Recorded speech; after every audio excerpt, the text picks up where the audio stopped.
Before we get into today's episode, our guests will tell you a little bit about themselves. I'm Sarah Richter. I started my career in the Big Four. I believe that's the name of this podcast. So you started in Big Four. So that applies to me. I spent about 2 years doing that on the audit side and then made my way over to Embark, where I spent 3 years as a financial accounting advisory consultant.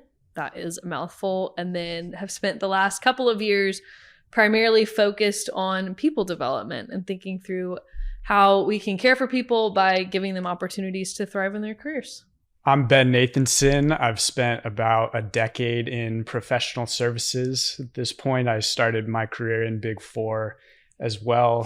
Started on the audit side, but I've spent the majority of the decade in a variety of different talent acquisition and now people development roles. And now at Embark, I've been in my senior manager of people development role for a couple of years now, really focused on building out the framework and philosophy behind taking care of our people. And Ben has to work with me every day. Luckily, I'm very fortunate on that front. Hello and welcome to another episode of So You Started in Big Four. My name is Kyle Gantos, and today we're going to dive into the upside of informal mentors and how you can assemble your dream career development team.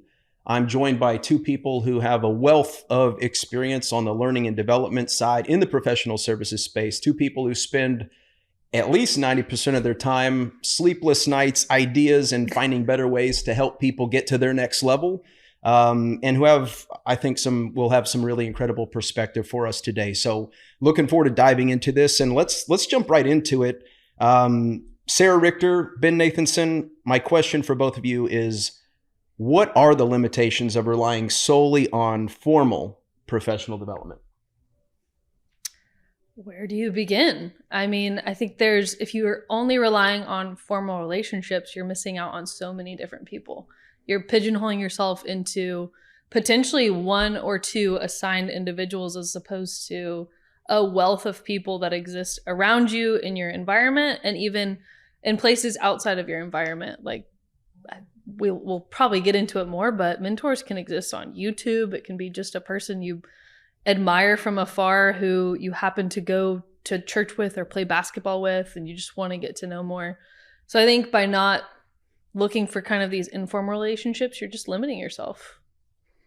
Yeah, I would say just in general, forming relationships and letting a third party dictate, who you have your relationships with, ultimately just stunts your opportunities and your growth. Well, let's talk about it because I think both of you have a unique perspective on this. A lot of us, wherever we might work, we've got something that's presented to us, right? The organization hopefully has some things in place, but I think you've both been in different environments. If you think about the best an organization can possibly do with in a perfect world, unlimited resources, and everybody's completely aligned, and programs are established and mature and firing on all cylinders. What are still some of what's the best you can do, and what is that gap that still exists? I'll start with a gap that exists in that scenario. It's really just you have your own unique individual pursuits and interests. And to say that an organization is able to provide that many unique and specific opportunities is ultimately unrealistic, especially as you start to get to, hundreds, even thousands of employees. It's just really hard to have a true coverage of every area of interest. Yeah. And gaps often come because of logistics. We're a hyper growth organization. And so sometimes you just have to put two people together, and you don't get to base that off of, well, they have similar pursuits, similar interests, similar career goals, similar life outside of work. Sometimes it has to be they live in the same city, they're at the right levels, and this person has a vacancy within their team. And I think the ideal world, firing in all cylinders, it's you can pair people. You could have what we call a coach, which is the formalized relationship with somebody who's primarily focused on your career, may not have some insight into your day-to-day job. You would also have managers or performance managers, so people that you're working with on a daily basis, overseeing your work, have more experience, kind of that top-down relationship. And then you could also have mentors who it could be one person who's been people would like for it to be assigned. We would honestly encourage more of the informal side because there's more flexibility, there's more opportunities to get diversity and perspectives, to fill in some of those life gaps. Like I have some great people I work with here. One of them is amazing at taking care of people, but maybe he's not as great as thinking strategically. And I would love to meet with the person who thinks strategically in addition. And that informal mentorship allows you to kind of multiply out your relationships. You know, everybody has these individual goals or individual gaps. Mm-hmm. You know, and there's, I mean, what are some examples of that, right? I mean, like I might be in the mode where like I want to get a promotion to this, or maybe I want to switch career paths, or maybe I'm going through maybe it could just be something like time management, right? And I think if I'm hearing what you're both saying correctly is while we may have while everybody in an organization may have individual strengths, it's not necessarily realistic to be able to have all of these dots connect. You know, there's only so much that can be done. Yeah. What are some things that you observe from your roles, you know, or feedback maybe you get from people, or maybe just expectations that, you know, even just talking about it so far, I think maybe there's a gap from what people might be expecting without actually thinking through how on earth would somebody tailor everything to my specific needs at this point in time? Yeah. I mean, think about yourself as an individual and how many times your life and career needs have changed just this year. Like, there's not going to be one person that is the perfect fit for every single stage of life that you're in, for every single moment of your career in. I think, you know, 2 years ago, I probably wanted somebody who was really active in teaching me how to manage projects and think more strategically. I'm entering into a phase where I'm more interested in somebody who can guide me in leading a team, or learning how to be a parent and working at the same time. And so you just have those different stages of life in the same year that there's no way one individual person can meet all of those needs perfectly. Yeah. And it just makes it so important to frame the conversation and what you're expecting to get out of it. Like you're saying, so I mean, so many of those things can be happening simultaneously. Yeah. And there may also be certain individuals that are capable of helping you in multiple areas, but making sure that you're setting the stage and what you're looking to get out of the conversation is so key. So as you were mentioning, Kyle, there may be some circumstances where, you know, you're working on a project and your specific needs are to get clear expectations of what is needed for you in the project, any technical gaps, you know, plans in order to upskill or make sure that you're covered in that area. Maybe you do need a manager to specifically sit down and say, hey, this is what I'm expecting of you. This is how I'm going to measure you, etc. Some other things, you know, maybe long-term career goals. You may say, hey, I'm looking to get promoted in a couple of years. Your manager may or may not be the right person to have that conversation with. You may need to make sure, hey, I'm looking for a coaching conversation. I don't necessarily need you to have the answers. I just want a sounding board to really, you know, understand my different options, different paths, different ways to think about this long-term challenge. So framing the conversation is key. Yeah, and you have the opportunity to frame that conversation by complimenting someone. Be like, hey, Jason, I think you do a great job of leading teams. I'd love to grab lunch with you and hear about how you do that. Would you help me? Like calling somebody up in their giftings as a leader encourages them, and then you don't have to be weird about it and be like, hey, will you be my mentor? Like, that's so, like, I don't know why we have this idea sometimes that that's what we have to do. Like, you have to ask about it on a date or something. It's just, hey, let's go grab a meal together, and would you just talk to me about how you lead, because I admire it. Just very simple. It is. I'm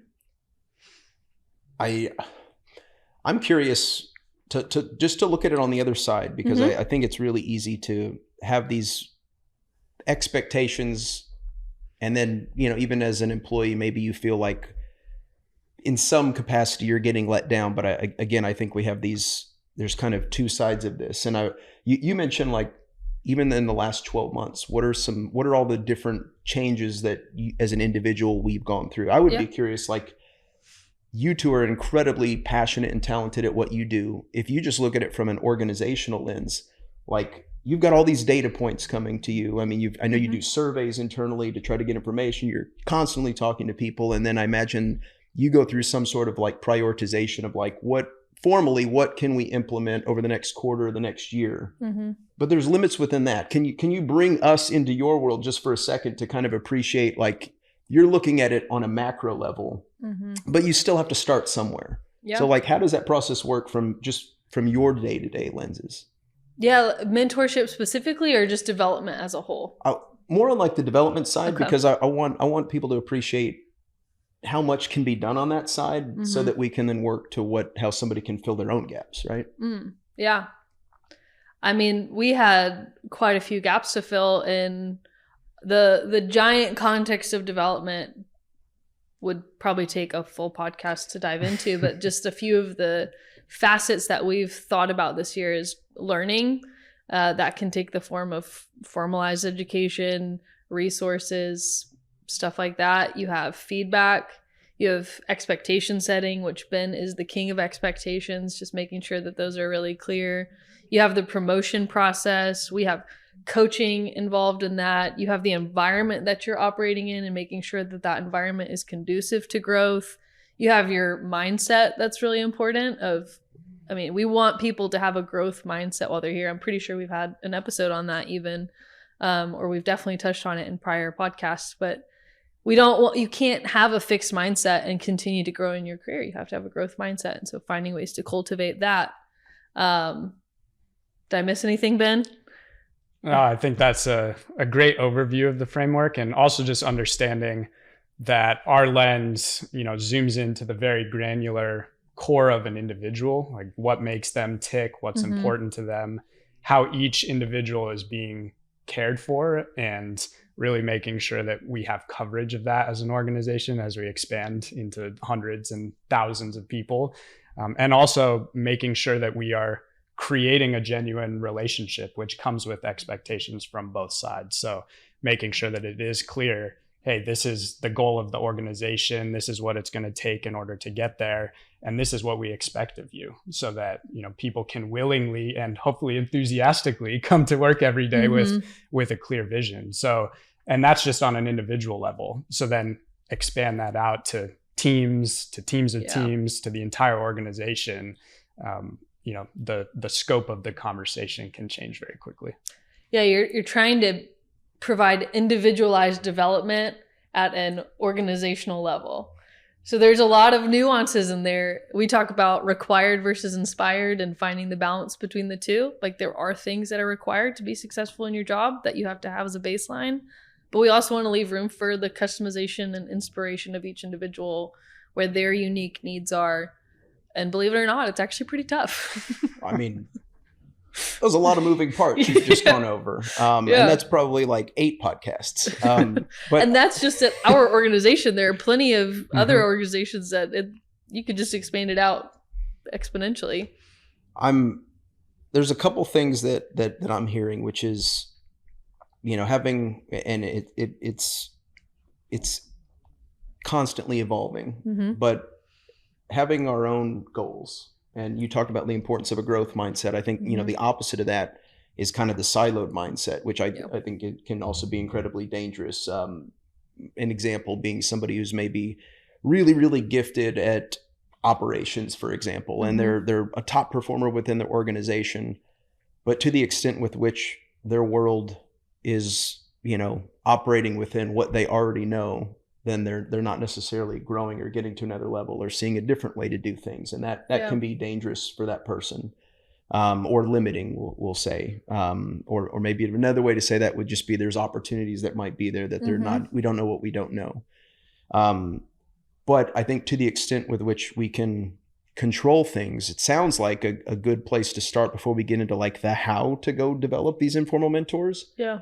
Is maybe we should all be sitting down and just actually mindfully thinking through what some of our own goals are, or being aware of like, what are the different things that are making me feel driven or feel stressed or whatever my world is perceived to be at a moment in time, but actually like thinking through that and saying, I struggle with this, or I want to get here. Seems like there should be some accountability for sitting down and then auditing ourselves, so to speak. Yeah. Thinking about thinking. Something that we don't do well as a society these days, pausing to think about thinking. Something we run into a lot too is kind of wanting other people to be responsible for your development on your behalf, and not necessarily taking that responsibility upon yourself to have those goal setting milestones within your own life, to really take a step back. And some of the fixed mindset we may run into is, well, I can only add value in this very specific way. If I'm doing this very specific thing, as opposed to taking a step back and looking at your skill set, looking at the opportunities in front of you, and being intentional. It takes a ton of intentionality to identify where you need to grow the most and prioritize and think through what's most important to you for your career, for your family, for your stage of life, for your own development. And honestly, I can sit here and talk about it without actually doing it myself. Like, I need a ton of intentionality incorporated into my life. And luckily I have people like Ben and others on my team who have regular touch points of accountability to bring those types of topics up. But I definitely shirk the responsibility sometimes if others aren't there to help hold me accountable. Well, it's hard to see your own blind spots. 100%. You've mentioned a couple times the importance of setting expectations and communicating those. If we're starting off at, and correct me if I'm wrong here, but like step one is me kind of having a dialogue with myself. Like I'm sure we could really go into this at great depth, but what would be a simple formula for how somebody can set their own compass, at least like a starting point of maybe think about this and this and this, or an exercise or something they can do to kind of kickstart this process? Maybe it's professional aspirations, like to the extent with which you can think about the short or long term, maybe at least brain dumping that out to see what you're thinking. Any perceived gaps or even just like challenges or frustrations, like I'm feeling like I struggle with this or I get frustrated in these situations. Maybe that's a starting point, to at least, okay, here's some areas that instead of looking at this as like, I don't know how, or I can't, or I won't, or this isn't being mapped out or provided for me. Yeah. Now you can maybe switch to a more proactive state. I kind of think it starts with feedback, almost asking people, hey, what are my blind spots? Where do I need to grow and develop? What are you seeing that maybe I'm not seeing? While still stepping into that to say, what's expected of me and how can I be successful? Giving, like, self-reflection is a part of the feedback process, and kind of taking those two things in tandem, maybe. I don't know. And that would be a question you would ask your manager, your team, other clients, other people you collaborate with, maybe even personal relationships. Yeah. Hey, we've been working together for 6 months. I really want to be a successful teammate, would like to progress in my career. What have you seen that would help me do that? Like, what have you seen that I'm lacking that I need to improve in? Or what strengths maybe have you seen that I can lean into and use as I continue to move forward? I think we overcomplicate things sometimes. Like, it doesn't have to be this grandiose, let's have a formal feedback session. It needs to be an hour long. We need to cover these bullet points. It can just be a very casual 15 minutes. Hey, I love your perspective on what I could do better. And I think this is, currently framed as a very broad conversation, right? So, if you're first starting with yourself and, like you said, brain dumping, what is it that I want to get out of life and out of my career, and starting with my why and truly understanding my core self. And we'll have another podcast about being your authentic self and really getting in touch with that coming soon. But I think that's a huge component of just long-term individual growth, right? So then kind of understanding, how am I connected to my career? How do I have this unique set of skills and qualifications and also interests that's hopefully leading me down this career path where I can find an organization where I'm positively contributing? That's kind of that internal reflection, step one, that I think is so valuable to have those conversations with a coach, where it's not really being guided or you're not being told what to do forever by that individual. But the coach is there to help kind of ask you questions and come to your own conclusions, maybe, see a line of thinking or, challenge you in certain ways to lead you down a certain path. I think that's extremely valuable.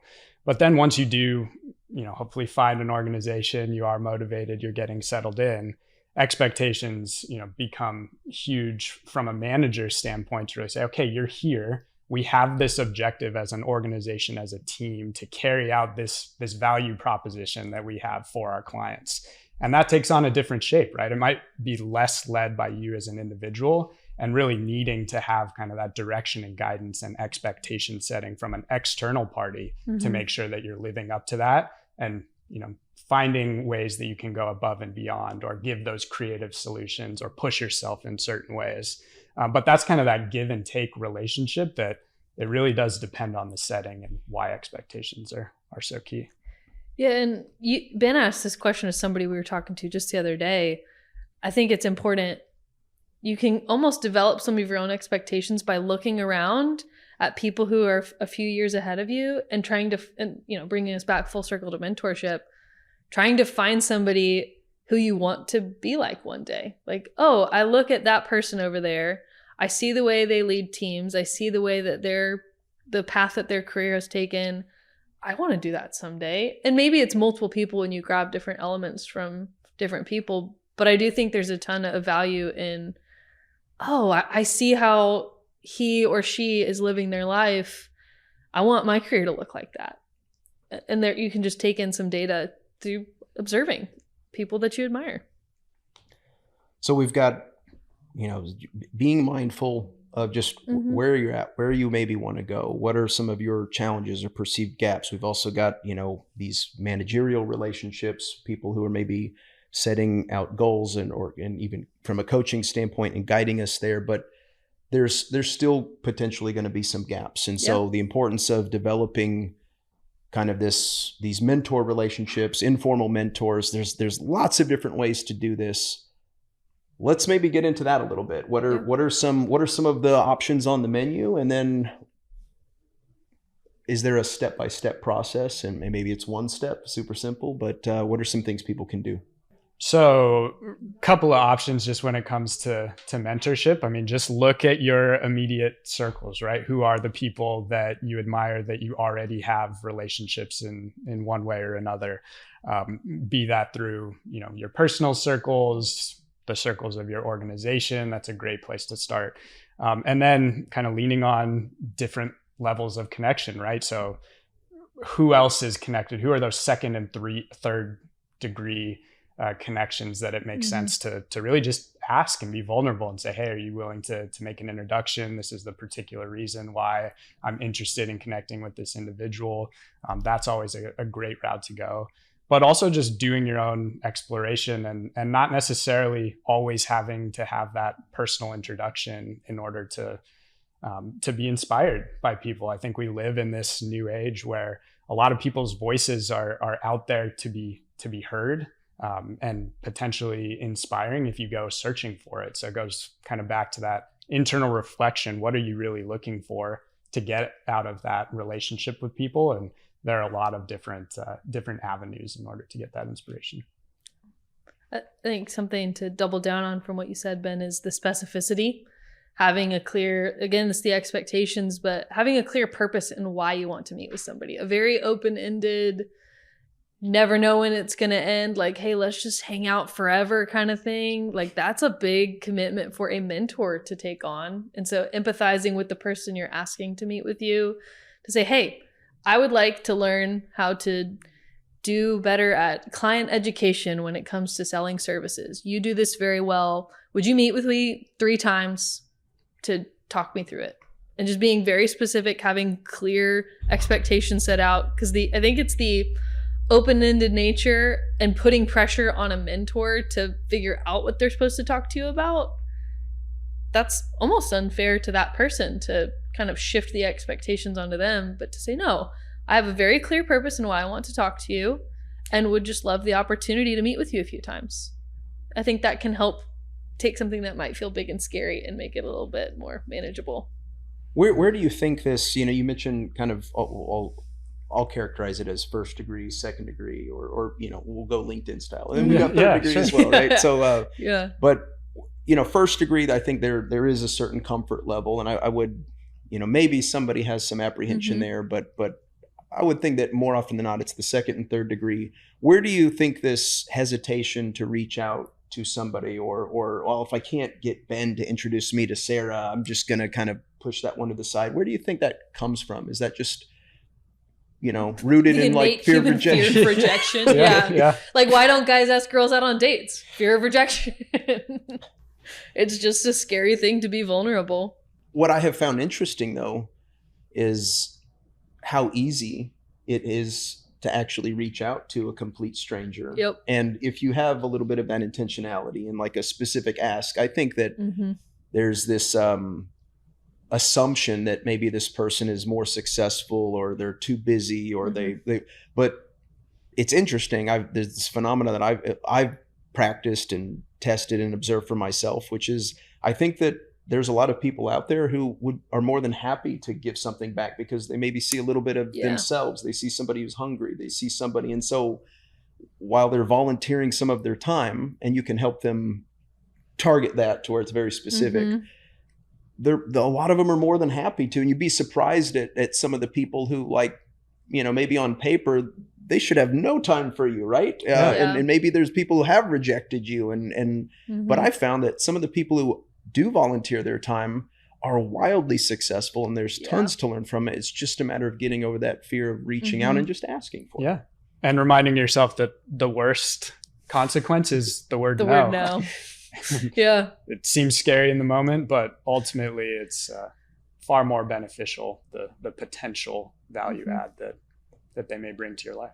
And if you aim for one, then whatever outcome you get is a little bit skewed, right? But if you diversify and reach out to 10 of those types of people, chances are 2 or 3 of them are going to be willing to make some time. You talked about leading with a compliment. That may be intuitive, but could you provide another example? Just because I think, especially with a stranger, let's say there's for me, I'm in marketing. There's somebody in marketing who's like this famous chief marketing officer, and I might want to reach out to them, but I'm a little bit nervous. What are some ways that I could do that? I think I did this actually with a woman connected to my parents' church. I just wrote her an email that said, your work has been incredibly impactful to me. Here are some of the ways. And honestly, just a thank you with no expectations for anything in return, just to say, here's how your work has impacted me. And I just want to let you know, because think about, as a content creator, as somebody who's working hard every day, how rarely you actually get to hear those moments of praise. Nobody is ever mad about hearing good job. Like, thank you. Your work meant something to me.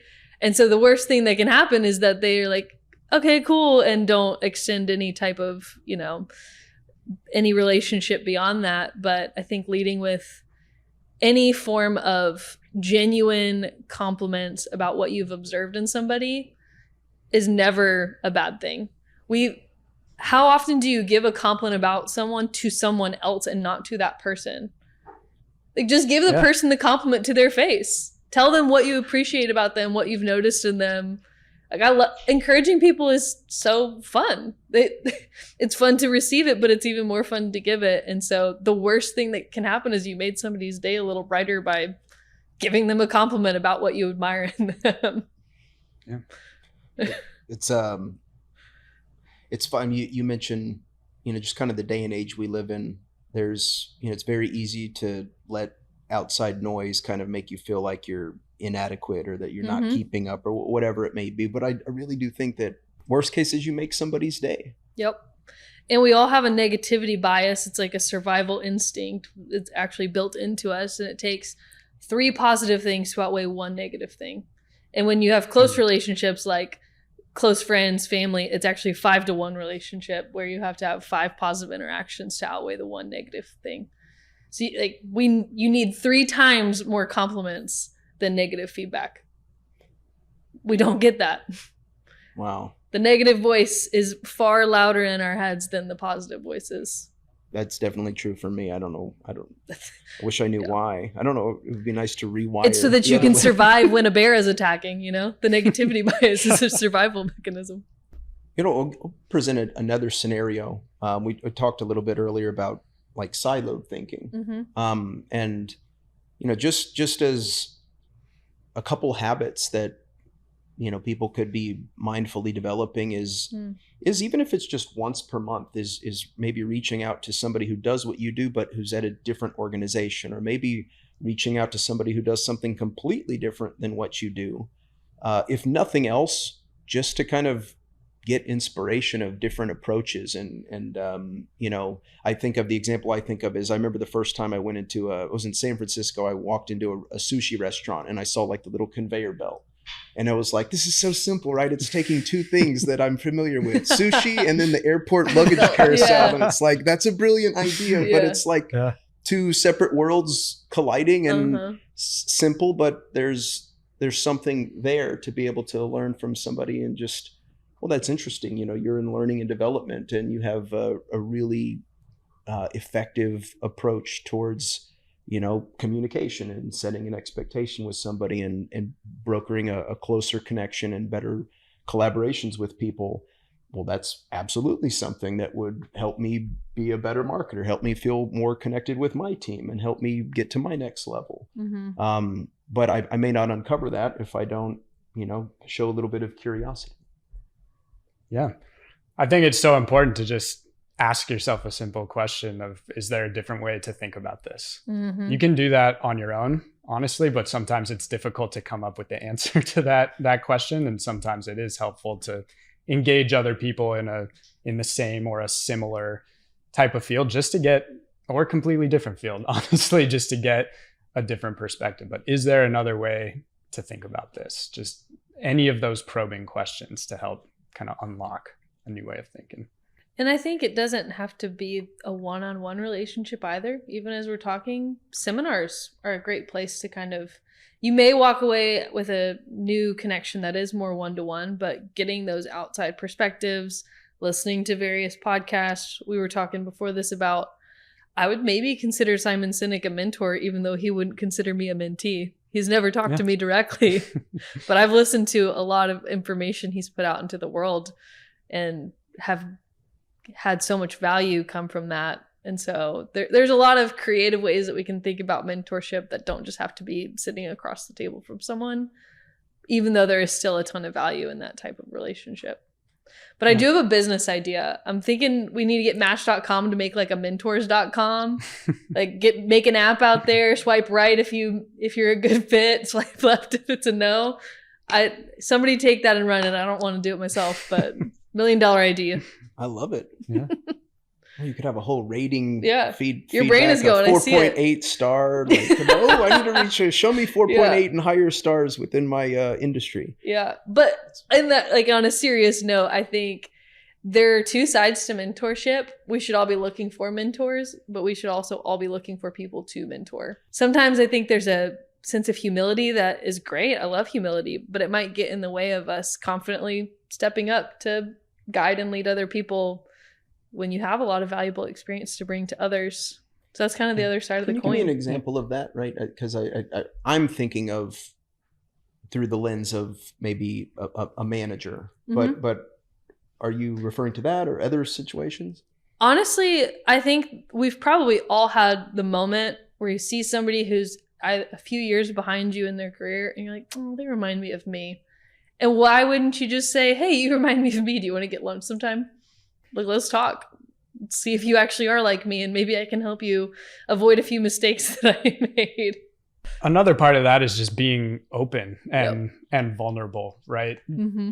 Letting people understand the key stories and experiences that you've had in your life, especially if you've had a lot of life lived. Yeah.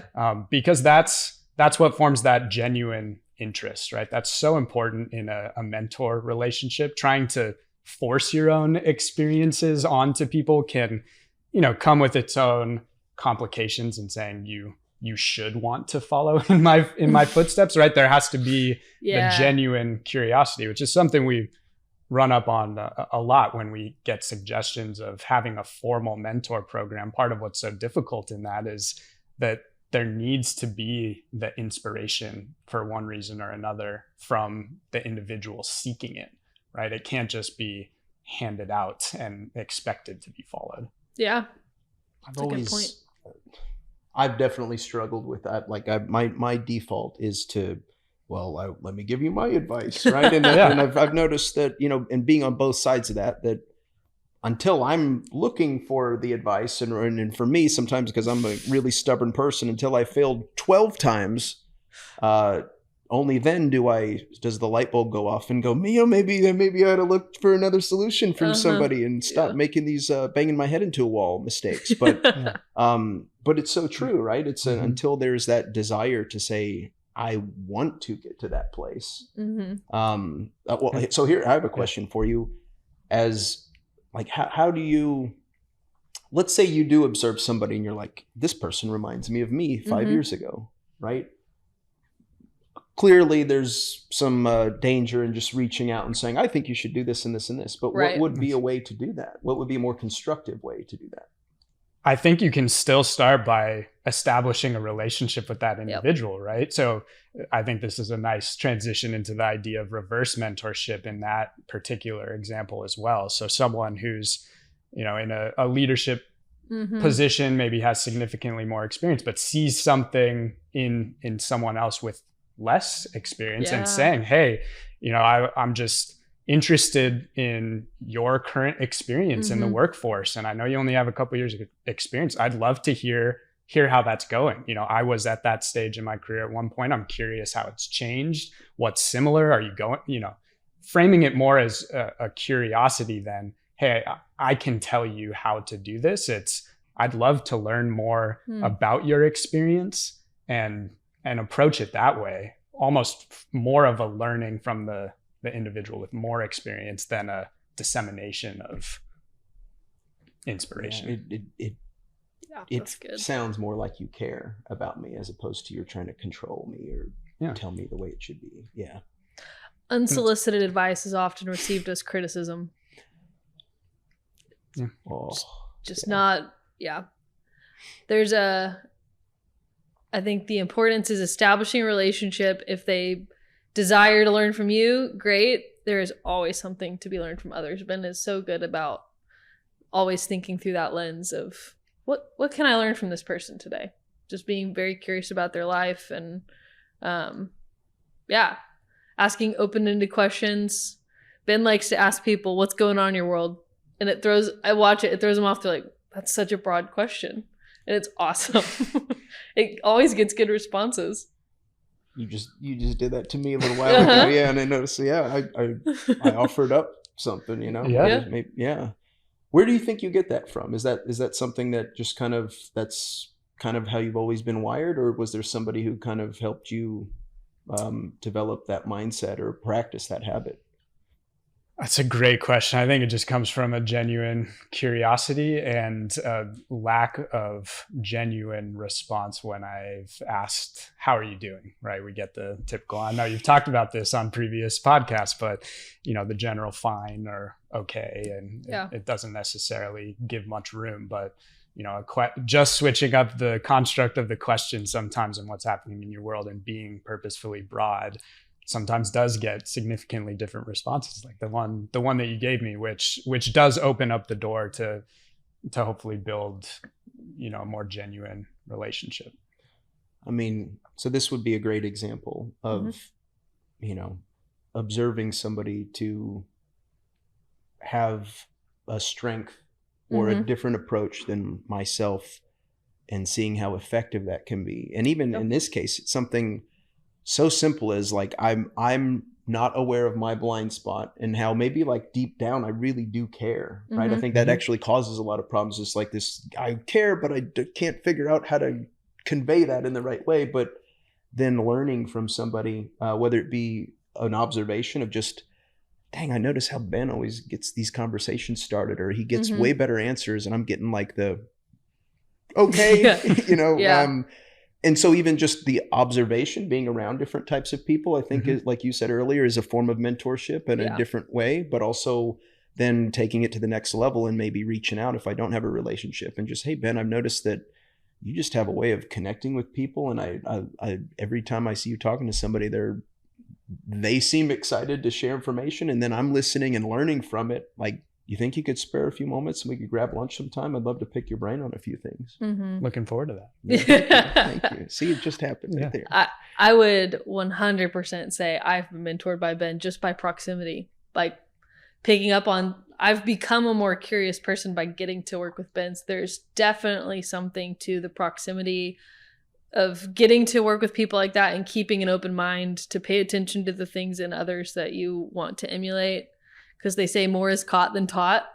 Like, it's never has been sat down and said, Sarah, here's how you become a more curious person. Let me walk you through all the steps. It's just through proximity, observing him time and time again, learning the types of questions he asks that are different from other people. You just almost start to, it's like osmosis. You start to pick it up just by simply being around those types of people. And I've had the luxury of working with lots of people like that and getting to pick up different little pieces from each of them. But there is something really cool about simply proximity and the people you're working with, and looking at them not just as a coworker or a person to produce something, but as a person to learn from every single day. I feel like I just had a realization, which is, we started off by talking about maybe setting goals or establishing your own kind of resetting your own expectations so that you can then approach other people. But it occurs to me now that, and maybe this is obvious to everybody except for me up to this point, but it's not, it doesn't just have to be, I'd like to learn this or I've observed that. Actually, there's a whole other enlightened mindset, which is every single person, I can learn something from them. They've got a completely different perspective. If nothing else, their background is different than mine, and chances are they're probably better at a lot of things than I am. Yeah. So maybe even rewiring and on one hand, it's how can I proactively develop mentors who can make me better in some capacity, but then also at the same time, realizing that everybody around me is potentially that person, and how can I build that relationship to get that value from them and hopefully reciprocate. Yeah. Every once in a while, you also might learn maybe what not to do. I'm good at teaching that. Yeah, no, not you. But like, there's a person every once in a while, like, that is some behavior I would not like to copy. I didn't enjoy how I felt when I was talking to you, and it truly is. I learned something from that person. It just might have been the inverse. We have reverse mentorship, and we can have inverse mentorship. But yeah, it doesn't have to be this. I think that's really the point that I'm passionate about. It doesn't have to be this formalized thing, one-on-one with one specific person for all of eternity. It's so much bigger, and it's your mindset around mentorship and not necessarily the definition of this person is my mentor. The title isn't what's important. It's the things that you learn from whoever you're interacting with. That's really what mentorship is about. I think you just answered my next question, but I was going to say if we were doing the too long didn't listen version of this podcast and somebody just wanted to jump to the key takeaways, how would you summarize our conversation, or what's the one most important thing we could leave our audience with? Yeah, I think just setting clear expectations when it comes to your relationships with others, and specifically related to this conversation, we covered several different types of development relationships. So talking about a manager relationship, someone who's setting expectations, who's managing to those expectations and giving specific feedback in order to complete a project. That is its own type of relationship that comes with its own specific communication. Like, hey, I'm going to set expectations. I'm going to give you clear feedback. That is the purpose of this, right? I'm going to lead this conversation and this relationship. Whereas coaching, it is more so helping someone else get to their own conclusions about a personal challenge or goal that they've set. So it's less for the coach to be driving it. It's more for the coachee, right? What is important to you? What goals or challenges are you addressing every day, and how can the coach help, provoke additional lines of thinking? And then there's the mentor, which, that should be coming from the mentee. What is inspiring about that individual? How are you, to Sarah's point, complimenting that individual, what you've enjoyed observing from them, whether that's through a personal relationship or just through the thoughts that they're putting out into the universe through the various mediums. So really setting the stage for why you're inspired and what you would enjoy connecting with them on. All of those are completely different relationships, and it's really important that you set the stage. Otherwise, you do run into the potential hurdle that we talked about earlier of maybe misstepping or misunderstanding the relationship, right? So potentially being a coach for someone who just wants to bounce ideas off of you, and instead you take more of a manager or an instructor role, and you say, well, this is how you should do it.